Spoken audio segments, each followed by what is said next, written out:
Hi hello నమస్తే greetings of the day. మనం ఈరోజు ఈ వీడియోలో స్టాక్ మెచ్యురేషన్ సైకిల్లో కొన్ని కీ పాయింట్స్ అండ్ మనకి ఈ వీడియో అనేది కొంచెం బూస్ట్ లాగా మనకి యూజ్ అవుతుంది. అండ్ కొన్ని పాయింట్స్ మిస్ అయినవి మనం అక్కడక్కడ స్టార్టింగ్ నుంచి ఇప్పటి వరకు చెప్పుకున్న వాటిలో కొన్ని మిక్స్ చేసి ఒక అడిషనల్గా ఒక బూస్ట్ అవుట్ చేయడానికి మనకు అప్పుడప్పుడు ఈ పాయింట్స్ని బేస్ చేసుకుని కూడా మనం డెసిషన్ మేకింగ్ అనేది తీసుకోవచ్చు స్టాక్ని పిక్ చేసేటప్పుడు. కాబట్టి నేను కొన్ని పాయింట్స్ అనేది ఇక్కడ నోట్ డౌన్ చేశాను. ఓకే, మనం వీడియోలోకి వెళ్ళే ముందు మన ఈ వీడియోలో కానీ ప్రతి వీడియోలో మనం ఒక 4 టాపిక్స్ అనేది డిస్కస్ చేసుకుంటున్నాము. ఫస్ట్ టాపిక్ వచ్చేసి last video summary, second topic success or any story or skills గురించి మనం చెప్పుకుంటాము. ఏదర్ మనం ప్రాక్టీస్ కానీ ఎనీ మనకి అప్ స్కిల్ అవ్వడానికి. అండ్ తర్వాత థర్డ్ పాయింట్ వచ్చేసి వీడియోలో ఉన్న మెయిన్ సమ్మరీ, మెయిన్ టాపిక్స్ గురించి మనం మాట్లాడతాం. అండ్ ఫోర్త్ టాపిక్ వచ్చేసి రివిజన్. ఈ వీడియోలో చెప్పుకున్న మెయిన్ టాపిక్స్ గురించి రివిజన్ చేసుకుంటాం. రివిజన్ చేసుకున్న తర్వాత ఈ వీడియో ఎండ్ చేస్తాం అనమాట. ఇది మనం ప్రతి వీడియోలో చేసుకుంటున్నాము. ఓకే, మనం కమింగ్ టు ఫస్ట్ పాయింట్కి వస్తే లాస్ట్ వీడియో సమ్మరీ మనం ఏం చెప్పుకున్నాము, స్టాక్ మెచ్యురేషన్ సైకిల్ అనేది ఎలా అవుతుంది, మనిషికి లైఫ్ స్పాన్ ఉన్నట్టే ఒక మనిషికి కానీ ఒక హ్యూమన్ ఎవాల్యుయేషన్ కానీ ఎవరికైనా సరే సర్టెన్ టైం పీరియడ్లో ఉన్నట్టే అలానే స్టాక్కి కూడా స్టాక్ మెచ్యురేషన్ అనేది ఉంటుంది అనమాట. దానికి కూడా లైఫ్ స్పాన్ అనేది ఉంటుంది. మనం infant, child, adult and old age, ఈ 4 టాపిక్స్ గురించి మనం చెప్పుకున్నాము. అండ్ కొన్ని ఎగ్జాంపుల్ చెప్పాను. And market capitalisation penny stocks ఉంటే ఎలా, అండ్ 5 రూపీస్ 3 రూపీస్ స్టాక్స్, అదేవిధంగా 500 crores ఉన్నా కూడా మార్కెట్ క్యాపిటలైజేషన్ మనం ఎలా అనేది చేసుకోవచ్చు, ఎలా అనేది మనం డెసిషన్ తీసుకోవచ్చు అనేది మనకంటూ ఒక ఐడియా రావడానికి నేను టాపిక్ చెప్పాను. ఓకే, ప్రీవియస్ 2 వీడియోస్లో స్టాక్ మెచ్యురేషన్ సైకిల్ గురించి, ప్రీవియస్ 3 వీడియోస్లో మనం స్టాక్ మెచ్యురేషన్ సైకిల్, ఈ వీడియో ఏంటంటే కొంచెం అడిషనల్ బూస్టప్ అవుతుంది మనకి ఇప్పటివరకు అర్థం చేసుకున్న వాటి గురించి. అండ్ అదేవిధంగా మనం ఇప్పటివరకు ఎవరైతే స్టార్టింగ్ నుంచి చూస్తున్నారో వాళ్ళకు వీడియోస్లో చెప్పినవన్నీ సింక్ అవుతాయి అన్నమాట. ఓకే, మనం ఇవన్నీ నేర్చుకోవాలంటే మనకు ఏ యూట్యూబ్ ఛానల్ ఇలా ఫ్రీగా అనేది ప్రొవైడ్ చేయట్లేదు. ఎందుకంటే this is a long term process. ఈ నాలెడ్జ్ కానీ ఈ వాల్యుబుల్ పాయింట్స్ కానీ ఇవన్నీ బుక్స్లో నుంచి అండ్ ప్రాక్టికల్గా అండ్ అదేవిధంగా అక్కడక్కడ కొన్ని డెసిషన్ తీసుకొని మనం బిగ్ ప్లేయర్స్ కానీ వారన్ బఫెట్ నుంచి కానీ అక్కడ కొన్ని పాయింట్స్ తీసుకొని మనం ఇది కోర్స్ అనేది డిజైన్ చేసాము. ఓకే, అది కూడా మన తెలుగు వాళ్ళ కోసం మనకు అర్థమయ్యే విధంగా నేను చెప్తున్నాను. ఓకే, మనం లాస్ట్ వీడియోస్లో మనం చెప్పుకునేది అయితే స్టాక్ మెచ్యురేషన్ సైకిల్ గురించి మనం చెప్పుకున్నాము. ఓకే, అది first point. Coming to second point, any story or up skill అవ్వడానికి మనం ఈరోజు చెప్పుకునేది ఏంటంటే ఇప్పటి వరకు మనం ఎంత ప్రోగ్రెస్ వరకు వచ్చామో మీకు ఏమైనా అర్థమైందా? అర్థం కాకపోతే ఎనీ కామెంట్ చేయడము, లేదంటే మనకి ఎక్కడైనా స్ట్రక్ అయిపోతే ప్రాక్టీస్ చేయడము, ఇంకా ఏమైనా డౌట్ ఉంటే వీడియోస్లో చూడడము, అది కూడా ఆ వీడియోస్లో కూడా మనకి డౌట్ ఉంటే ఏదైనా ChatGPT ఆర్ ఏదర్ మనకి గూగుల్లో కానీ చేయొచ్చు. కానీ డెఫినెట్గా యూట్యూబ్ ఛానళ్ళకి వెళ్ళకండి. అంటే నెంబర్ ఆఫ్ యూట్యూబ్ ఛానళ్ళకి వెళ్ళేసి వాళ్ళు ఏదో చెప్పి గందరగోళం అయ్యి కంటే ఏదైనా బుక్స్లో, అంటే మనకి ఇన్వెస్టర్ బుక్స్ ఉంటాయి, ఆ బుక్స్లో కానీ ఏదర్ గూగుల్లో కానీ వికీపీడియా, మెయిన్గా వికీపీడియా కానీ వీటిలో మనం చదువుకోవచ్చు. ChatGPTలో కానీ ఇవి ఒక బెస్ట్ రిసోర్సెస్ అవుతాయి. అలానే ఇన్వెస్టోపీడియా అని ఉంటుంది, దాంట్లో కూడా మనం నాలెడ్జ్ అనేది గెయిన్ చేసుకోవచ్చు. ఓకే, ఈరోజు మనం ఒక స్టోరీ అప్స్కిల్ చేసుకోవడం దాంట్లో మనం సెర్చ్ చేసుకోవాలి, ఏదర్ వికీపీడియా అండ్ ఇన్వెస్టోపీడియా, అలానే investing.com కూడా మనకు కొంచెం ఇన్ఫర్మేషన్ ఉంటుంది. అది కూడా మనం పేమెంట్ చేస్తే మనకి యాడ్స్ ఇవన్నీ మనకి రిమూవ్ అవుతాయి. బట్ ఫ్రీగానే మనం నాలెడ్జ్ అనేది ప్రొవైడ్ చేసుకోవడానికి, రీడ్ చేయడానికి యూజ్ఫుల్ చేసుకోండి. ఓకే, ఇది సెకండ్ పాయింట్ మనం చెప్పుకునేది. And coming to third point, ఈరోజు మనం చెప్పుకున్నది స్టాక్ మెచ్యురేషన్ సైకిల్లో ఈ బూస్టప్ చేసే పాయింట్స్ ఏవైతే ఉన్నాయో నేను వాటి గురించి నేను చెప్తాను. ఓకే, ఇప్పుడు నేను ఇక్కడ ఆల్రెడీ నేను లిస్ట్ అవుట్ చేశాను. ఓకే, మెయిన్గా మనం ఇప్పటివరకు మూవింగ్ యావరేజెస్ మనం చెప్పుకున్నాం. 20 EMA, 50, 100, 200 EMA అనే 4 ఈ మూవింగ్ యావరేజెస్ గురించి మనం చెప్పుకున్నాం అనమాట. ఈ 200 మూవింగ్ యావరేజెస్ అనేది లక్ష్మణ్ రేఖ లాగా మనకి యూజ్ఫుల్ అవుతుంది. అదేవిధంగా మనకంటూ ఒక బేస్, అంటే అది ఒక లాస్ట్ బస్ స్టాప్ లాగా, లాస్ట్ డెస్టినేషన్ లాగా యూజ్ఫుల్ అవుతుంది అనమాట. అది నేను చూపిస్తాను ఇప్పుడు మీకు. ఒకసారి ఇక్కడికి మనం వెళ్తే ఇక్కడ ఎనీ స్టాక్, ఏదైనా ఒక స్టాక్ని తీసుకుందాము, పిక్ చేద్దాము. పిక్ చేసిన తర్వాత సపోజ్ హెచ్డిఎఫ్సి బ్యాంక్ తీసుకుంటున్నాను నేను. 200 మూవింగ్ యావరేజెస్. ఓకే, ఈ 200 మూవింగ్ యావరేజెస్ అనేది ఈఎంఐ ఆటోమేటిక్గా మనకు అవైలబుల్ ఉంటుంది. మీరు ఇక్కడ చూడండి, నేను ఇక్కడ మంత్ టైం ఫ్రేమ్లో తీసుకున్నా, ఇక్కడ మంత్లీ టైం ఫ్రేమ్లో నేను తీసుకున్నాను. ఓకే, మీరు కావాలంటే వీక్ టైం ఫ్రేమ్లో కూడా పెట్టుకోవచ్చు, అదేవిధంగా మనం డే టైం ఫ్రేమ్లో కూడా పెట్టుకోవచ్చు. ఓకే, మేజర్గా డే టైం ఫ్రేమ్ అనేది షార్ట్ టర్మ్ గోల్, అంటే షార్ట్ టర్మ్గా ప్రాఫిట్ని ఎర్న్ చేసుకోవడానికి, ఎగ్జిట్ అవ్వడానికి మనకి యూస్ఫుల్ అవుతుంది. ఏదర్ మనకు డేలో కానీ, 1 అవర్లో కానీ, 5 మినిట్స్లో కానీ, అంటే డే లోపు మనకి ఎంత తక్కువ ఉంటే అవన్నీ మనకి ఎందుకోసం వస్తాయి, షార్ట్ టర్మ్ టైం ఫ్రేమ్ కిందకి వస్తాయి. రిమైనింగ్ వీక్లీ అండ్ మంత్లీ ఇవి లాంగ్ టర్మ్ లో అనాలిసిస్ చేసుకోవడానికి యూస్ఫుల్ అవుతుంది అనమాట. టైం ఫ్రేమ్ ని బట్టి మనం షార్ట్ టర్మ్ లో ఎగ్జిట్ అవ్వాలా అండ్ ప్రాఫిట్ బుక్ చేసుకోవాలా అనేది మనకి ఐడియా వస్తుంది అనమాట. ఓకే, ఇది మనకి ఇక్కడ నేను చూపిస్తున్నాను. ఇక్కడ మీకు 20 అంటే ఏది, ఓకే, 50, 100, 200 ఈఎంఏ చూపిస్తాను. రెడ్ కలర్ కనబడుతుంది కదా, ఇదేంటి 20 ఈఎంఏ, ఇదేంటి 50 ఈఎంఏ, ఓకే, ఇది 100 ఈఎంఏ, ఇది 200 ఈఎంఏ అనమాట. ఇక్కడ ఆల్రెడీ ఎగ్జిస్టింగ్ గా మీకు ఈ ఇండికేటర్స్ రావాలంటే మీరు ఇండికేటర్స్ లోకి వెళ్ళి, ఓకే, ఇండికేటర్స్ లోకి వెళ్ళి ఇక్కడ ఈఎంఏ అని సెర్చ్ చేసి, ఇది ట్రేడింగ్ వ్యూలో ఇక్కడ డాక్టర్ స్వీట్స్ అని ఉంటుంది, ఏదో 11,000 సంథింగ్ ఫాలోవర్స్ ఉంటారు. దాన్ని మీరు ఫాలో అవుతే మీకు ఆటోమేటిక్గా ఇక్కడ ఫేవరెట్ బార్లో క్లిక్ చేస్తే మనం ఆటోమేటిక్గా ప్రతిసారి మూవింగ్ యావరేజెస్ అనేది క్లిక్ చేయకుండా ఇవన్నీ డిస్ప్లే అవుతాయి. ఇవే కాకుండా చాలా మంది 200 ఈఎంఏ ఒకవేళ ఇండికేటర్స్లో లేకపోతే ఎట్లా అంటే మనం ఇక్కడ ఈఎంఏని సెర్చ్ చేయాలి. EMA, okay, EMA moving averages exponential అని ఉంటుంది. ఇక్కడికి వస్తే మనకి existing already by default 9 EMA ఉంటుంది, 9 డేస్ ఈఎంఏ ఉంటుంది. మనం ఏం చేయాలి, మనం ఏం చేయాలంటే 200 అని ఇక్కడ ఎంటర్ చేయాలన్నమాట. 200 ఎంటర్ చేసిన తర్వాత ఇక్కడ నేను ఆల్రెడీ ఎగ్జిస్టింగ్ అనేది రిమూవ్ చేస్తాను. ఇప్పుడు చూడండి, ఇక్కడ నాకు ఓన్లీ 200 ఈఎంఏ మూవింగ్ యావరేజ్ ఒక్కటే వచ్చింది నాకు. ఇక్కడ చూస్తే మీరు చూడండి, ఎప్పుడైనా సరే ఇది ఒక లక్ష్మణ రేఖ, మనకి 200 ఈఎంఏ కంటే డౌన్ కింద ఉంటే మనం అది ఎగ్జిట్ అయ్యే ఛాన్సెస్, మనం మనీని యాడ్ చేయకూడదు అనమాట. దాని పైన ఉన్నప్పుడు మనం యాడ్ చేసుకోవచ్చు. అక్కడ నుంచి మనకు సపోర్ట్ కానీ దొరికిందంటే మళ్ళీ ఆటోమేటిక్గా మళ్ళీ ఇంకొంచెం లాంగ్ టర్మ్ లో మనకు ఒక మంచి ప్రాఫిట్ ఇవ్వడానికి హెచ్డిఎఫ్సి కానీ ఏదర్ వేరే స్టాక్స్ కూడా మనకు యూస్ఫుల్ అవుతుంది అన్నమాట. 200 కంటే పైన ఉంటే మనకు బెస్ట్ గా యూస్ఫుల్ అవుతుంది. అండ్ 200 ఈఎంఏ కంటే కింద ఉంటే మనం వాటిని పిక్ చేసుకోకూడదు. నేను ఇప్పుడు ఇంకొక స్టాక్ మీద క్లిక్ చేసి మీకు ఎగ్జాంపుల్ చూపిస్తాను. IREDA. ఇప్పుడు చూడండి, ఈ IREDA ఇక్కడ వీక్ టైం ఫ్రేమ్ లో ఉంది.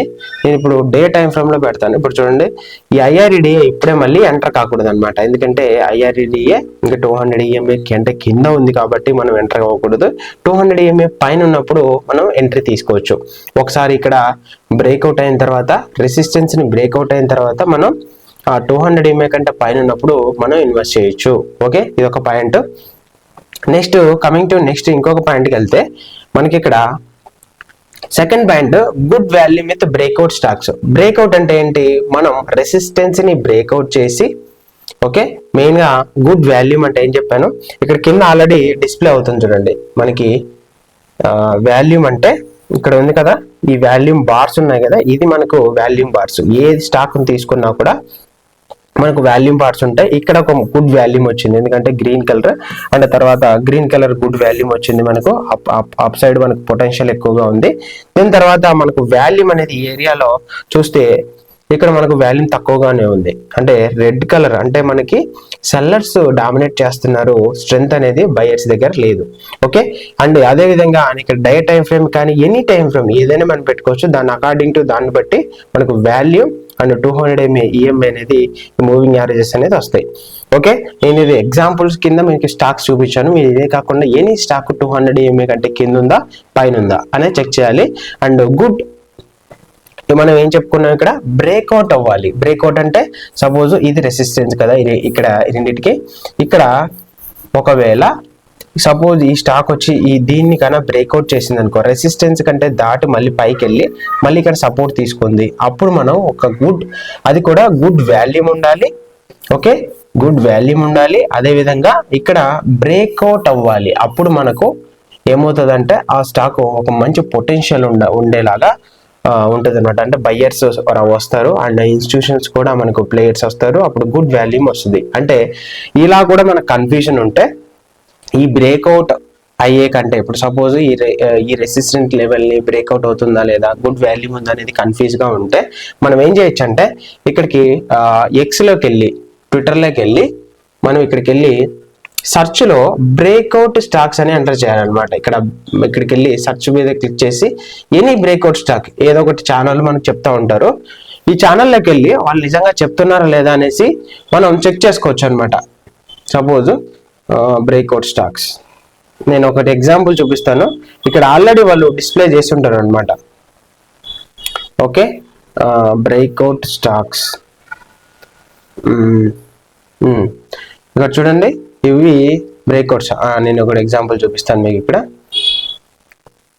ఇక్కడ చూడండి, ఇది ఎస్ఆర్ఎఫ్ అంట. మీకు ఎగ్జాంపుల్ చూపిస్తున్నాను. ఎగ్జాక్ట్గా మీరు ఇదే కంపెనీని పిక్ చేసుకునే అవసరం లేదు. మీకు ఈ బ్రేక్అవుట్ అనేది ఎలా అవుతుంది చూడండి. ఇది రెసిస్టెన్స్, ప్రీవియస్గా ఉన్న రెసిస్టెన్స్. ఓకే, ఈ రెసిస్టెన్స్ని మనకు వాల్యూమ్ అనేది కింద వాళ్ళు డిస్ప్లే చేయలేదు. బట్ మనం ఐఆర్ఈడిఏ కానీ అక్కడికి మనం ట్రేడింగ్ వ్యూలోకి వెళ్ళి మనం ఎస్ఆర్ఎఫ్ స్టాక్ని తీసుకొని మనం వాల్యూమ్ అండ్ బ్రేక్అవుట్ అవుతుందా లేదని చెక్ చేయాలి. ఓకే, ఇది మనకు రెసిస్టెన్స్ లెవెల్. ఓకే, రెసిస్టెన్స్ ని బ్రేక్అవుట్ చేసింది, ఇలా పైకి వెళ్ళింది, మళ్ళీ ఈ ఏరియాలో ఇక్కడ ఉందన్నమాట. ఇప్పుడు ఈ ఏరియాలో వాల్యూమ్ కన్నా వచ్చిందంటే, గుడ్ వాల్యూమ్ వచ్చిందంటే అప్పుడు ఏమవుతుంది, మంచి ఒక పొటెన్షియల్ అనేది మనకు ఉంటుందన్నమాట. ప్రాఫిట్స్ లో కానీ మనకు అంత ఈజీగా స్టాక్స్ అనేది ఫాలో అవ్వవు. అది కూడా మనం చెక్ చేసుకోవాల్సింది ఫండమెంటల్ అనాలిసిస్ చెక్ చేయాలి.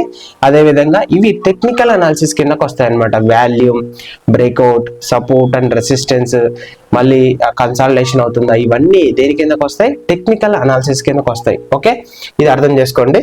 అండ్ ఇది ఒక ఛానల్ వాళ్ళు చెప్పారు. ఓకే, ఇది కాకుండా మనం ఎలా కిందకి వెళ్తే సపోజ్ ఇంకొకరిని ఫిల్టర్ చేద్దామా. ఓకే, ఇప్పుడు బ్రేక్అవుట్ స్టాక్స్ సంథింగ్ ఏదో ఒక ఛానల్. దానివల్ల ఏమవుతుంది అంటే మనకంటూ కొన్ని రోజులు ప్రాక్టీస్ అండ్ ఐడియా వస్తుంది అనమాట. Okay, breakout stocks breakout stocks.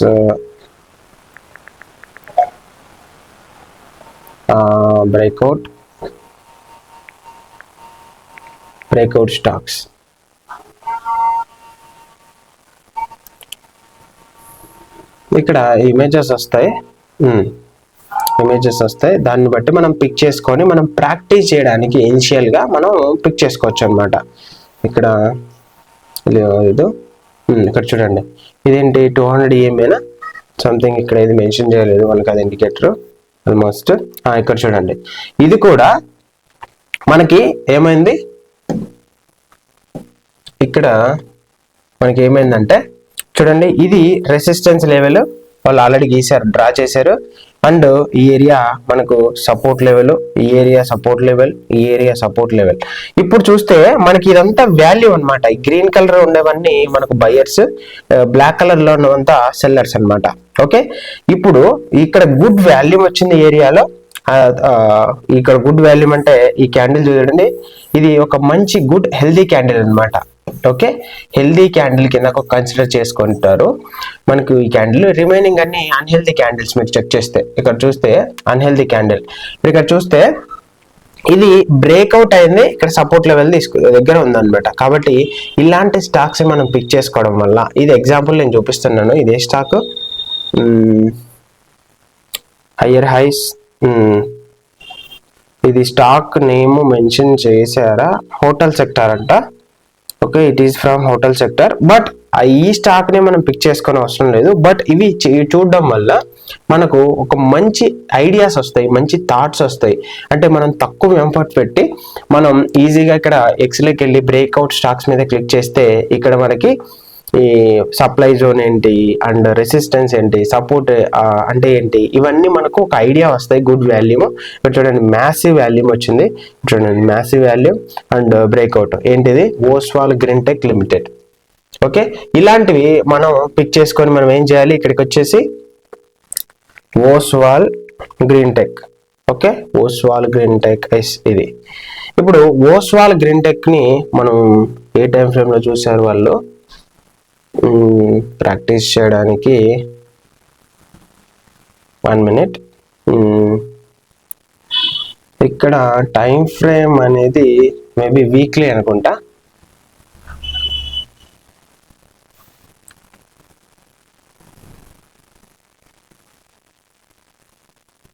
Okay, ఒకవేళ మంత్లీ అని పెట్టేద్దాం మనం. ఓకే, మంత్లీ పెట్టేశాను. ఇక్కడ నేను మంత్లీ పెట్టేసిన తర్వాత ఇక్కడ చూడండి 200 EMA అనేది ఇంకా కింద ఉంది మనకు మంత్లీలో. ఎప్పుడైతే ఈ 200 EMAని బ్రేక్ డౌన్ చేసి కిందకి వెళ్తుందో స్టాక్ని, ఆ స్టాక్స్ని మనం అవాయిడ్ చేయాలి. ఓకే, ఇన్వెస్ట్ చేయడానికి అవాయిడ్ చేయాలి. ఇప్పుడు వీక్ టైం ఫ్రేమ్లో మనం చూస్తే మరి అది అప్పుడు అది మనకి ట్విట్టర్లో పెట్టిన స్టాక్ ఎప్పుడు పెట్టారు అనేది మనకు చూస్తే మనకు ఐడియా వస్తుంది. అది చాలా టైం పట్టినట్టుంది. ఓకే, అందుకని మనకి ఇక్కడ కనపడట్లేదు. ఓకే, ఇప్పుడు మనకు చూడండి ఇక్కడ వీక్లీ టైం ఫ్రేమ్ లో మనం చూసుకున్నప్పుడు అనాలిసిస్ మనకి ఇక్కడ సపోర్ట్ లెవెల్ 200 EMA అనేది సపోర్ట్ తీసుకుంది. కాబట్టి మనం ఎగ్జిట్ అయ్యేటప్పుడు కూడా సేమ్ టైం ఫ్రేమ్ ని ఫాలో అవ్వాలన్నమాట. మనం ఇక్కడ రాసుకోవచ్చు. ఇప్పుడు సపోజ్ ఓస్వాల్ గ్రీన్ టెక్ లో మనం వీక్లీ టైం ఫ్రేమ్ లో తీసుకున్నాము. ఇక్కడ మనం టెక్స్ట్ లోకి వెళ్తే టెక్స్ట్ మీద క్లిక్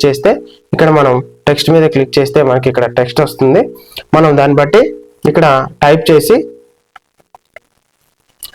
ఏం చేయాలి, మనం బై ఎంతకు చేసాము అండ్ సెల్ ఎంతకు చేసాము అని చెప్పేసి ఇక్కడ రాసుకోవచ్చు అనమాట. ఓకే, ఇప్పుడు చూడండి నేను ఇక్కడ సంథింగ్ ఏదైనా కానీ బై చేశాను. I bought the stock around 37 rupees something. 37 rupees నేను కొన్నాను అని చెప్పేసి అది కూడా వీక్లీ టైం ఫ్రేమ్ లో పెడితే మనకి ఇక్కడ సేవ్ అయిపోతుంది ఆటోమేటిక్గా. ఓకే, ఇలా మనం బ్రేక్అవుట్ స్టాక్స్ ని ఈ విధంగా గుడ్ వాల్యూమ్ అనేది మనం చెక్ చేసుకోవచ్చు. ఓకే, ఇది ఇలా మనం చెక్ చేసుకోవాలి. ఓకే, నేను ఇంకొన్ని పాయింట్స్ అనేది చూపిస్తాను, మీకు ఐడియా వస్తుంది. అండ్ ఇక్కడ good value with breakout stocks, ఈ పాయింట్ అనేది అర్థమవుతుంది అనుకుంటున్నాను. అండ్ అబౌవ్ 200 EMA అంటే 200 EMA అనేది ఒక ఇండికేటర్. ఆ ఇండికేటర్ కంటే పైన ఉంటే మనం స్టాక్ బై చేయొచ్చు. అండ్ సపోర్ట్ లెవెల్ దగ్గరకు వచ్చినప్పుడు కొంచెం జాగ్రత్తగా ఉండాలి. ఎప్పుడైతే రెసిస్టెన్స్ ని బ్రేక్అవుట్ చేస్తుందో 200 EMAని మనం అప్పుడు కూడా కొంచెం హ్యాపీగా ఫీల్ అవ్వచ్చు. ఒక మళ్ళీ వాల్యూమ్ వచ్చినప్పుడు అండ్ బ్రేక్అవుట్ అయ్యి గుడ్ వాల్యూమ్ వచ్చినప్పుడు అండ్ 200 EMAని బ్రేక్అవుట్ చేసినప్పుడు మనం పిక్ చేసుకోవచ్చు. అండ్ అదే విధంగా RSI రిలేటివ్ స్ట్రెంగ్త్ ఇండెక్స్, ఈ RSI అనేది నేను ఇక్కడ చూస్తే RSI అనే ఇండికేటర్ మీద క్లిక్ చేస్తాను నేను. Okay, RSI okay, relative strength index అనేది ఉంది. ఇప్పుడు చూడండి ఇక్కడ ఈ ఎల్లో కలర్ది మనం తీసుకోవచ్చు, కన్సిడర్ చేయకపోవచ్చు. బట్ అల్టిమేట్ గా రిమైనింగ్ పాయింట్స్ మనకి మెయిన్ గా ఇక్కడ RSI లో కావాల్సింది ఏంటంటే 70 కంటే పైన ఉందా నెంబర్ ఇక్కడ ఎనీ టైం ఫ్రేమ్. ఇప్పుడు వీక్లీ టైం ఫ్రేమ్ తీసుకుంటే మనం అనాలిసిస్ చేసుకునేది. నెక్స్ట్ ఎగ్జిట్ అయ్యేటప్పుడు కూడా వీక్లీ టైం ఫ్రేమ్ లో మనం చూసుకోవచ్చు. లాంగ్ టర్మ్ స్టాక్స్ కి ఇలాంటివి యూస్ఫుల్ చేసుకోవచ్చు అనమాట. లాంగ్ టర్మ్ అంటే మనకు టైం ఫ్రేమ్ లో ఎలా చెక్ చేసుకుంటాం, weekly and monthly. Okay, short term time frame అంటే డైలీ అండ్ 5 minutes 1 minute ఉన్నాయి కదా, అవన్నీ మనకి షార్ట్ టర్మ్ కిందకి వస్తాయి అన్నమాట టైం ఫ్రేమ్. ఓకే, ఇక్కడ RSI అనేది 70 కంటే అబోవ్ ఉన్నప్పుడు, ఓకే 70 కంటే అబోవ్ ఉన్నప్పుడు మనం ఆ స్టాక్ ని అవాయిడ్ చేయాలి. మీకు ఎగ్జాంపుల్ ఇక్కడ చూపిస్తాను. 70 నెంబర్ అనేది ఇక్కడ ఇది 70 ఎగ్జిస్టింగ్ గా ఉంటుంది అనమాట. ఇక్కడ ఇది 80, ఇది 60, ఇది 50, ఇది 30 అనమాట. ఓకే, ఇక్కడ 40 ఉంటది. ఇక్కడ 20-30 మధ్యలో ఉంది కదా, ఆ ఏరియాలో మనం బై చేయకూడదు. అండ్ ఇక్కడ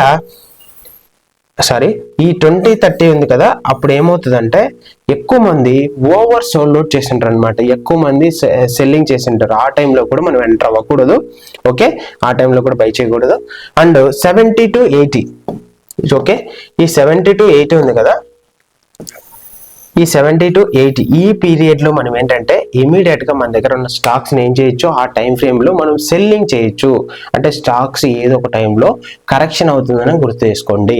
ఒకవేళ లాంగ్ టర్మ్ లో అలానే హోల్డ్ చేసి వదిలేస్తే ఓకే, మనం ప్రాఫిట్ ని బుక్ చేసుకోవాల్సింది ఎప్పుడు 70 to 80 మధ్యలో ఉన్నప్పుడు RSIలో మనం బుక్ చేసుకోవచ్చు. 70 అనేది మనకు ఒక రెడ్ లైన్ అండ్ 8 అనేది ఇంకా లాస్ట్ డెస్టినేషన్ పాయింట్ అనమాట. మనం RSIలో చెక్ చేసుకోవాల్సింది. అండ్ RSIలో 20 నుంచి 30 మధ్యలో ఉంటే ఓవర్ సోల్డ్ అవుట్ అయింది. ఓకే, అండ్ మనకు ఫండమెంటల్స్ బాగుండి మనకు టెక్నికల్ గా బాగుంది అనుకోండి, మనం 30 కంటే పైన వచ్చినప్పుడు మళ్ళీ మనం ఇన్వెస్ట్ చేయడానికి ఆస్కారం ఉంటుంది, ఇన్వెస్ట్ చేయొచ్చు. ఓకే, ఇది RSI అనేది. RSI ఇంతకంటే మనం ఎక్కువ చెప్పుకోకూడదు, చెప్పుకున్నా కూడా మళ్ళీ మనం ఎక్స్పర్ట్ అయిపోయి మనమే ఒక కొత్త ఇండికేటర్ను కనిపెడతాం అనమాట. మనకు అది కావాల్సింది అది కాదు. అల్టిమేట్ గా మనం ప్రాఫిట్ చేసుకొని మనం అనాలిసిస్ చేసుకొని వెళ్తూ ఉంటాం. ఓకే, అండ్ ఫోర్త్ పాయింట్ వచ్చేసి trend is our friend. Okay, trend అనేది ఇప్పుడు సపోజ్ ఒక రివర్ లో ఒక ఫ్లో అనేది పైన నుంచి కిందకి వాటర్ కిందకి ఇలా వెళ్తుంది అనమాట. ఒక రివర్ లో ఒక హైట్ లో నుంచి కిందకి ఇలా వెళ్తుంది. కిందకి వెళ్తున్నప్పుడు మనం ఆ పైన నుంచి మనం వాటర్ ఫ్లో ఎలాగైతే వెళ్తుందో ఆ ఫ్లోలో రావడం చాలా ఈజీ. మనం ఆపోజిట్ రూట్ లో వెళ్తే ఏమవుతుంది? ఓకే, ఆపోజిట్ రూట్ లో వెళ్తే చాలా కష్టము అండ్ ఆ ఫ్లోకి మనం ఫేస్ చేయలేం. ఓకే, అలా ట్రెండ్ అనేది ఎలా ఫ్లో అవుతుంది, ఎలా వెళ్తుంది, వాల్యూమ్ అనేది ఎక్కడుంది, బ్రేక్అవుట్ స్టాక్స్ అనేది ఎలా ఉంది, అండ్ 52 వీక్స్ హై కంటే ఏమున్నాయి, అదేవిధంగా ఆ సెక్టార్ ఎందుకు మనకు ఫండమెంటల్ అనాలిసిస్ బాగుండే రోజు ప్రాఫిట్ అనేది వెళ్తుంది. ఇప్పుడు సపోజ్ చూసుకుంటే CDSL, BSE, ఓకే, ఇవన్నీ ఏమవుతాయంటే మనకు లాస్ట్ 4-5 ఇయర్స్ నుంచి ఒక మంచి ప్రాఫిట్ అయితే ఇచ్చాయి. ఇప్పుడు CDSL మీద క్లిక్ చేస్తే ఇక్కడ CDSL అనేది మోనోపోలీ అనమాట. ఓకే, CDSL ఇవేంటంటే డిపాజిటరీస్ ఈ స్టాక్స్. ఇప్పుడు చూడండి లాస్ట్ ఇప్పుడు 23 లాస్ట్ 1 ఇయర్ నుంచి 876 నుంచి అరౌండ్ 1700కి వెళ్ళింది. అరౌండ్ మనకు డైలీ మీరు చూసుకుంటే ఆల్మోస్ట్ ఎక్కడ వెనక్కి తిరిగి చూడలేదు. ఎప్పుడైతే 200 MA నుంచి వీక్లీలో చూస్తే ఆల్మోస్ట్ మళ్ళీ FIS అంటే లాస్ట్ నవంబర్ డిసెంబర్ నుంచి FIS ఎగ్జిట్ అవుతూ వస్తున్నారు కదా, అందుకని ఈ స్టాక్ అనేది ఫెల్ అయింది. బట్ అల్టిమేట్ గా ఇది ఒక మంచి స్టాక్ అవుతుంది అనమాట. ఓకే, మళ్ళీ మల్టీ బ్యాగర్ స్టాక్ అయిపోతుంది. ఇప్పుడు చూడండి ఇక్కడ మనకు 200 MAకి ఇంకా గ్యాప్ ఉంది. ఒకవేళ 200 MA దగ్గరికి వస్తే సపోర్ట్ లెవెల్ తీసుకుంటే మనం అక్కడ మళ్ళీ కొంచెం ఇన్వెస్ట్ చేయొచ్చు. అండ్ ఇక్కడ చూస్తే RSI ఎంత ఉంది? 40 దగ్గర ఉంది. ఓకే, మనం 30 దగ్గరకు వచ్చిన 40 దగ్గరకు వచ్చినప్పుడు మనం ఇన్వెస్ట్ చేయొచ్చు. ఇక్కడ చూడండి ఏరియాలో మనకి ఏమైంది, CDSL ఏమైంది చూడండి, ఏరియా నేను డ్రా చేస్తున్నాను. ఈ ఏరియా ఏమైంది, ఈ ఏరియాలో కరెక్షన్ అయింది అనమాట. ఈ ఏరియాలో చూడండి, ఈ ఏరియాలో చూస్తే RSI అనేది ఇండికేటర్స్ చూపించినా కూడా కొంచెం ఈ ఏరియాలో కన్సాలిడేషన్ మోడ్లు అండ్ సైడ్ వేస్కి వెళ్ళింది. దాని తర్వాత అల్టిమేట్ గా మళ్ళీ RSI అనేది ఏరియా ఎక్కడ కానీ 70 కంటే పైన, ఈ ఏరియా ఒకటి 70 కంటే పైన ఉంది అనమాట ఈ ఏరియా. అండ్ తర్వాత మనం చూస్తే ఈ ఏరియా అంతా నెక్స్ట్ RSI అనేది కంటిన్యూస్ గా రిలేటివ్ స్ట్రెంత్ లేదనమాట. ఇక్కడ చూస్తే స్టాక్ కి స్ట్రెంత్ లేదు. రిమైనింగ్ పీరియడ్ లో మనం చూస్తే ఇక్కడ చూడండి వాల్యూమ్ అనేది ఈ పీరియడ్ లో వాల్యూమ్ చూడండి, వాల్యూమ్ అనేది ఒక కంటిన్యూస్ గా మనకి వచ్చింది. ఈ ఏరియాలో మాత్రమే మనకు వాల్యూమ్ రాలేదు, రిమైనింగ్ అంతా చూసుకునే ఒక గుడ్ వాల్యూమ్ ఉంది. మళ్ళీ ప్రీవియస్ గా చూస్తే చూడండి ఇక్కడ ఈ ఏరియా అంతా వాల్యూమ్ లేకపోవడం వల్ల మనకు స్టాక్ ఏమైంది, ఇలా ఉంది. ఇప్పుడు స్టాక్ మెచ్యురేషన్ సైకిల్ లో మనం చూసుకుంటే ఈ ఏరియా అంతా ఇన్ఫాంట్ స్టేజ్ వస్తుంది అండ్ ఈ ఏరియా అంతా మనకు చైల్డ్ స్టేజ్ కిందకి వస్తుంది అనమాట. ఓకే, ఏరియా అంతా అండ్ తర్వాత ఏరియా ఏమవుతుందంటే మనకు అడల్ట్ స్టేజ్ కిందకి వస్తుంది అనమాట. ఓకే, తర్వాత ఏమవుతుంది, ఈ ఏరియాకి మనం ఓల్డ్ ఏజ్ అనొచ్చా? ఓకే, నో, ఓల్డ్ ఏజ్ అనకూడదు. ఇప్పటి వరకు మనం అడల్ట్ వరకే చూసాం. ఎందుకు అనకూడదు అంటే ఈ స్టాక్ ఒక ఫండమెంటల్ గా బాగుంది అండ్ లాంగ్ టర్మ్ లో మనం చూసుకున్నా కూడా బాగుంది అనమాట. మళ్ళీ ఇక్కడ సపోర్ట్ తీసుకొని మళ్ళీ వెళ్ళొచ్చు. అంటే అడల్ట్ పొజిషన్ లోనే ఉంది. కంటిన్యూస్ గా మళ్ళీ మనకి డౌన్ ట్రెండ్ అయినా కానీ, నెగిటివ్ సెంటిమెంట్ కానీ, ఈ కంపెనీస్ నుంచి బ్యాడ్ కామెంట్స్ కానీ, లేదంటే బ్యాడ్ ఇన్పుట్ కానీ అలాంటివి ఏం లేవు. కాబట్టి లాంగ్ టర్మ్ లో మళ్ళీ ఈ అడల్ట్ స్టేజ్ లోనే ఉంది ప్రజెంట్. ఇది నేను ఎలా చెప్పగలుగుతున్నామంటే దీనికంటూ సర్టెన్ పారామీటర్స్ ఉన్నాయా? స్టాక్ మెచ్యురేషన్ సైకిల్ అనేది లేదు. దెర్ ఈజ్ నో పారామీటర్స్ అన్నమాట. కాకపోతే మనకు ఒక స్టాక్ కి సంబంధించి కూడా మనకు లైఫ్ సైకిల్ అనేది ఉంటుందని ఐడియా రావాలి. అది ఇన్ఫాంట్ స్టేజ్ లో ఉందా, అడల్ట్ లో ఉందా, మనం స్టాక్ చూస్తే లాంగర్ టైం ఫ్రేమ్ లో మనం చూసుకుంటే ఈజీగా మనకు ఐడియా రావడానికి ఈ స్టాక్ మెచ్యురేషన్ సైకిల్ అనేది యూజ్ఫుల్ అవుతుంది.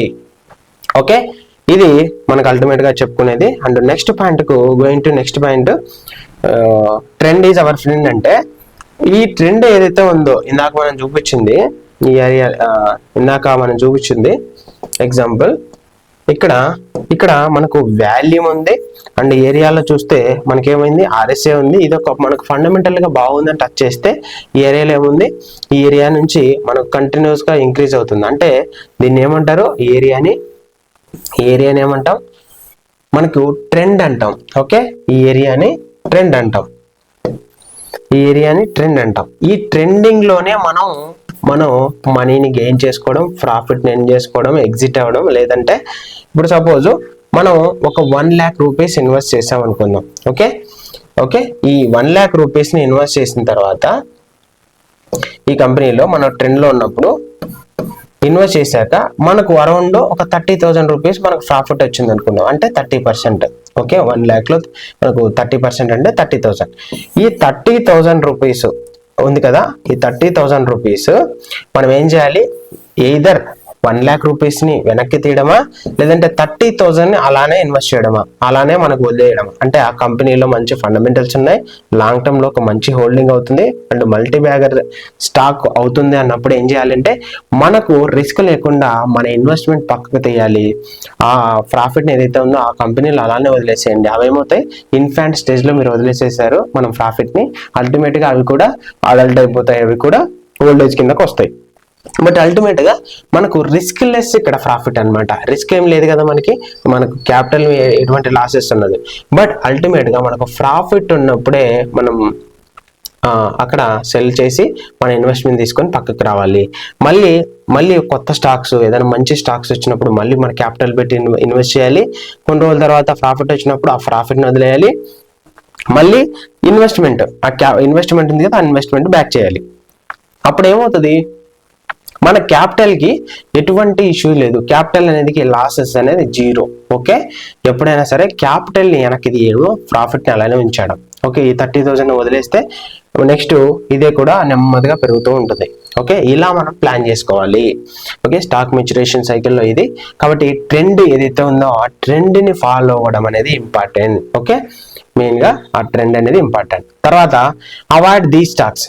ఓకే, నెక్స్ట్ పాయింట్ ఏంటంటే ఈ స్టాక్స్ ని మనం అవాయిడ్ చేయాలి. అంటే ఏంటి, లోయర్ లోస్ అంటే కంటిన్యూస్ గా డౌన్ ట్రెండ్ అవ్వడం అండ్ మనకి లోయర్ సర్క్యూట్స్ ఉండడము, అంటే కంటిన్యూస్ గా రెడ్ సిగ్నల్ కంటిన్యూస్ గా మనకి ఫాలో అవుతుండడం, కంటిన్యూస్ గా సెల్లింగ్ చేసే ప్రెజర్ ఉండడం అనేది, అంటే ఫండమెంటల్స్ సరిగా లేకపోయినా అండ్ మనకి మార్కెట్ క్యాపిటలైజేషన్ తక్కువగా ఉండి పెన్నీ స్టాక్స్, ఇలాంటివన్నీ మనం అవాయిడ్ చేయాలి. ఓకే, లోయర్ లోస్ ఉన్న కంటిన్యూస్ గా సెల్ అవుతుండడం, కంటిన్యూస్ గా రైజ్ అవుతుండడం, మనకి అప్పర్ సర్క్యూట్స్ లోయర్ సర్క్యూట్స్ అనేవి మనం అవాయిడ్ చేయాలని ఈ పాయింట్ పెట్టాను.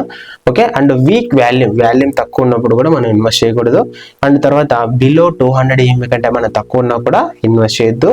నెగిటివ్ సెంటిమెంట్, ఎగ్జాంపుల్ నేను చెప్పేది Kalyan jewellers. Okay, Kalyan jewellers ఒక లాస్ట్ 6-7 months బ్యాక్ ఏమైందంటే చాలా అది 7x అయింది. మేము 2021, 22 ఆ టైం పీరియడ్ లో ఒక 110 రూపీస్ అలా ఉండేది. ఓకే, కళ్యాణ్ జ్యువెలర్స్ ఒకసారి చూపిస్తాను. ఈ కళ్యాణ్ జ్యువెలర్స్ చూడండి, మేము ఇన్వెస్ట్ చేసింది ఎప్పుడంటే 2021 లేదు 110 రూపీస్ ఉన్నప్పుడు ఇన్వెస్ట్ ఈ ఏరియాలో. ఓకే, ఈ ఏరియాలో మేము ఇన్వెస్ట్ చేసాము ఎగ్జాక్ట్ గా 2022లో. అదేమైంది చూడండి, 100 రూపీస్ కాస్త అరౌండ్ మల్టీ బ్యాగర్ స్టాక్ అయిపోయింది. ఎంత అయింది, 700 రూపీస్ దాకా వెళ్ళింది. ఓకే, ఈ 700 రూపీస్ దాకా మనకి ఇక్కడ వెళ్ళింది. కాబట్టి ఇది ఫండమెంటల్స్ బాగున్నాయి అండ్ కంపెనీ ఎక్స్పాన్షన్ ఉంది. కంపెనీ అనేది మనకు స్టాక్ అనేది ఎక్స్పాన్షన్ అవుతుంది, ఒక మంచి CEOs ఉన్నారు, ఫౌండర్స్ ఉన్నారు, టెక్నికల్ గా బాగుంది. ఎందుకు ఫాల్ అయిందంటే నెగిటివ్ సెంటిమెంట్. ఎందుకంటే ఇన్కమ్ ట్యాక్స్ రైట్ జరిగినప్పుడు వీళ్ళు ఏదో లూప్ హోల్ చేశారు అండ్ డాక్యుమెంట్స్ సరిగా లేవని చెప్పి ఫైన్ వేశారు గవర్నమెంట్ నుంచి. అప్పుడు ఏమైందంటే అప్పటి నుంచి అదొకటి డ్రాబ్యాక్. అండ్ FIIs కూడా మనకు చూస్తే నవంబర్ డిసెంబర్ ఏరియాలో FIIs కూడా ఎగ్జిట్ అవుతూ వస్తున్నారు. అప్పుడు ఏమైందంటే కంటిన్యూస్ గా ఫాలో అవుతుండడం చూడొచ్చు మనం. వీక్ టైం ఫ్రేమ్ లో చూసినా కూడా 700 రూపీస్ 800 రూపీస్ నుంచి అరౌండ్ 400 50% డ్రాప్ అయింది. కాబట్టి ఈ ఏరియాలో మళ్ళీ సపోర్ట్ తీసుకుంటుందా అనేది మనం చూడాలి. ఇది డే టైం ఫ్రేమ్ లో మనం చూసుకుంటే 200 EMA కంటే కింద ఉంది. మనం ఎప్పుడైతే మళ్ళీ 200 EMAకి కంటే పైన వచ్చినప్పుడు బ్రేక్అవుట్ అయినప్పుడు మనం విత్ గుడ్ వాల్యూమ్ అండ్ ఇక్కడ RSI కూడా మనకు 34 సంథింగ్ ఉంది, అప్పుడు మనం ఇన్వెస్ట్ చేయొచ్చు. ఓకే, ఇలా మనం స్టాక్ని మెచ్యురేషన్ సైకిల్ కూడా ఒకసారి చూద్దాం. స్టాక్ మెచ్యురేషన్ సైకిల్ ఎలా ఉంది అని మంత్లీ పెట్టి చూద్దాం. ఓకే, మంత్లీ పెడితే తక్కువ అయిపోయింది, వీక్లీ పెడదాం. ఓకే, ఇప్పుడు చూడండి infant, child, adult and old age. ఇప్పుడు చూడండి దీన్ని ఓల్డ్ ఏజ్ అని చెప్పొచ్చా? ఓకే, ఈ ఓల్డ్ ఏజ్ అనేవి ఎలా చెప్పొచ్చు అంటే ఇప్పుడు ఇక్కడ మనకు negative sentiments, lower lows, weak volume ఇలాంటివన్నీ ఉన్నప్పుడు మనం ఏం చెప్పొచ్చు, అది ఓల్డ్ స్టేజ్, ఓల్డ్ ఏజ్ లెక్క వెళ్తుంది ఆ స్టాక్ అనేసి మనం చెప్పుకోవచ్చు అనమాట. అంతకంటే ముందు అడల్ట్ స్టేజ్ అండ్ చైల్డ్ స్టేజ్లో మనం పిక్ చేసుకోవాలి. అడల్ట్లో మనం మిస్ అయిన స్టాక్స్ మనం పిక్ చేసుకోవచ్చు, కానీ మనం చైల్డ్ స్టేజ్లోనే ఇన్వెస్ట్ చేయాలి. ఇన్ఫాంట్ స్టేజ్లో కూడా కాదు, చైల్డ్ స్టేజ్లో మనకు 4 స్టెప్స్ ఉన్నాయి కదా, infant, child, adult, old age. మనకు చైల్డ్ స్టేజ్లోనే ఇన్వెస్ట్ చేయాల్సి ఉంటుంది. దాని తర్వాత ఈ నెగిటివ్ సెంటిమెంట్స్ అంటే income tax records, income tax rights కావచ్చు, సెంట్రల్ గవర్నమెంట్ అయినా సెక్టార్ మీద ఇంపాక్ట్ పడవచ్చు, లేదంటే ట్రంప్ కానీ లేదంటే వేరే కంట్రీస్ నుంచి టారిఫ్స్ పడవచ్చు. ఇలా ఏవైనా సరే ఆ కంపెనీ ఏదన్నా ఇన్సైడర్ ట్రేడింగ్ అంటే లోపలనే స్టాక్ని పెంచేలాగా చేయడము, ఇలాంటి ఇల్లీగల్ యాక్టివిటీస్ మనకు పాల్పడినప్పుడు నెగిటివ్ సెంటిమెంట్స్ కిందకి వస్తాయి. ఓకే, అది.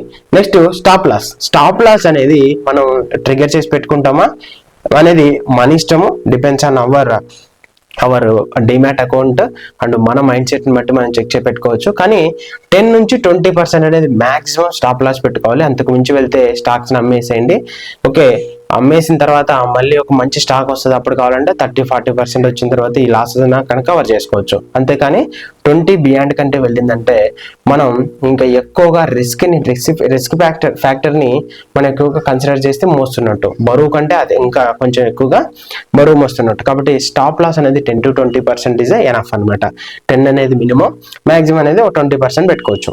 ఓకే, అదే కాకుండా నెక్స్ట్ టైం ఫ్రేమ్స్. ఈ టైం ఫ్రేమ్స్ అనేది ఆల్రెడీ నేను వీడియోలో చెప్పినట్టు షార్ట్ టర్మ్ టైం ఫ్రేమ్ అంటే 1 డే కంటే తక్కువ ఉన్నవి, అంటే 1 డే, 1 అవర్, 4 అవర్స్, అలానే 3 అవర్స్, 5 మినిట్స్, 1 మినిట్, ఇవన్నీ ఏంటంటే షార్ట్ టర్మ్ టైం ఫ్రేమ్ కిందకి వస్తాయి. ఓకే, అండ్ మనకి లాంగ్ టర్మ్ టైం ఫ్రేమ్స్ ఎవరైనా కానీ ఇన్వెస్ట్ చేసి మనకు 1 మంత్లోనో లేదంటే 2 మంత్స్లోనే తీసేయాలంటే, లేదంటే 1 ఇయర్ లోపల తీసేయాలంటే మనకు డే టైం ఫ్రేమ్లో మనం ఇన్వెస్ట్ చేసి ఎగ్జిట్ అవ్వచ్చు. కానీ ఎవరైనా కానీ 3 ఇయర్స్ కానీ 6 ఇయర్స్ కానీ అలా ఇన్వెస్ట్ చేశారు. మార్కెట్లో సెబీ చెప్పింది ఏంటంటే, నేను లాస్ట్ టైం ఎగ్జామ్ రాసినప్పుడు ఆ టెస్ట్లో ఎవరైతే 72 మంత్స్ హోల్డ్ చేస్తారో అంటే 6 ఇయర్స్, వాళ్ళకి ఫండమెంటల్స్ బాగుండి, టెక్నికల్స్ బాగుండి, ఇవన్నీ చెక్ చేసుకుంటే మినిమం స్టాక్స్ మీద అవేర్నెస్ ఉంటే మంచి రిటర్న్స్ ఆఫ్టర్ 6 ఇయర్స్ తర్వాత ఇస్తుంది అనమాట. అప్పటి వరకు మనం తీయకూడదు అనుకుంటే లాంగర్ టైం ఫ్రేమ్లో weekly and monthly very best and suitable for long term. Okay, దాంట్లో అనాలిసిస్ చేసుకొని ఆ టైం ఫ్రేమ్లో మనం లాంగ్ టర్మ్లో మనం హోల్డ్ చేసి సెల్ చేయొచ్చు. ఇదనమాట వీడియో. మనం ఈరోజు ఏం చెప్పుకున్నాము, టైం ఫ్రేమ్ గురించి, మనం ఏమేమి స్టాక్స్ని అవాయిడ్ చేయాలి అండ్ ఎలా మనం పిక్ చేసుకోవాలి అనేసి మనం చెప్పుకున్నాం అనమాట. నేను కొన్ని ఎగ్జాంపుల్ చూపించాను. ఓకే, ఇది మనకి వీడియో మొత్తం సమ్మరీ. ఓకే, ఈరోజు చెప్పుకున్న సమ్మరీ అనమాట. ఓకే, ఇక్కడతో వీడియో ఎండ్ అయిపోయింది. Thank you for watching this video.